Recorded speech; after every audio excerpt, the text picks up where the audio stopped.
Good evening, Dr. J and class. This is Tom Bohl. I am doing the presentation today on the management of barred owls in spotted owl habitat. This is for the Environmental Science Class 501 Environmental Management.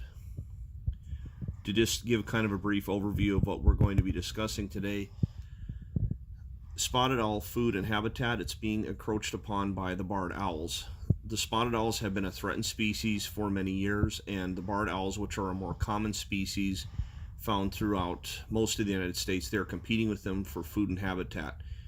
Now, it also should be noted too that the spotted owls are restricted to the Pacific Northwest, whereas the barred owls can be found in the Pacific Northwest as well as the eastern part of the United States.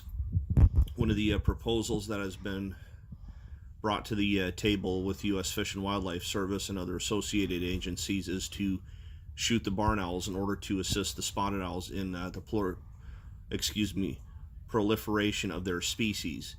And that the proposal for the purposes of this presentation is to try to find other alternatives to shooting the barred owls. One of the ideas that has been brought forward is to use trained falconers to relocate barred owls to other habitats. The vision statement of this presentation today is to promote the habitat and increase the population of the spotted owl, but this also is going to go into twofold. It will also help to give the barred owls a greater chance for survival, and also to promote habitat of said locations as to which they've been located, as opposed to having the barred owls being shot.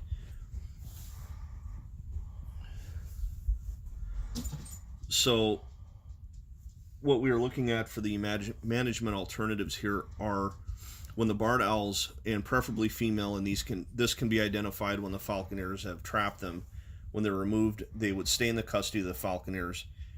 To kind of expand upon this a little bit, when falconers are apprenticed, what they have to do in order to achieve part of their apprenticeship is to take hawks and falcons from out in the wild and then work with them, train them, and so forth. So they do have the background in this, serving under an apprenticeship with a general or a master falconer. And that barred owls, since they are raptors, they could possibly remain with the apprentices, the master or the general falconers, as master falconers can have up to 3 raptors and master falconers can have up to 5. Another idea with this would be when the barred owls are removed, and preferably female, and why we are bringing this up is that the females are going to be the egg layers. So if they are taken from that population with the spotted owls and they're removed, then they're less likely to lay eggs to create more barred owls. And that's so when they are captured, instead of the falconers keeping them, they would be transported from spotted owl habitat and relocated to such areas as corporate livestock, where cattle and swine are being raised on large-scale operations. Habitat would be provided in research to make sure that the barred owls would have proper nesting locations and so forth. They would be able to prey upon the rodents that are around the livestock operations. Do want to mention here that it would be preferable to have them go to a livestock operation with cattle and swine as opposed to poultry, because barred owls may have a tendency to prey on the poultry, and that could create more problems in the future. It would be preferred that this would be the selected alternative, would be to relocate the barred owls to corporate livestock farms.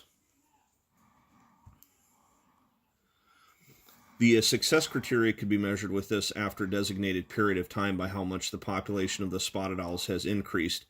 This could be anywhere from a span over possibly 5 to 10 years.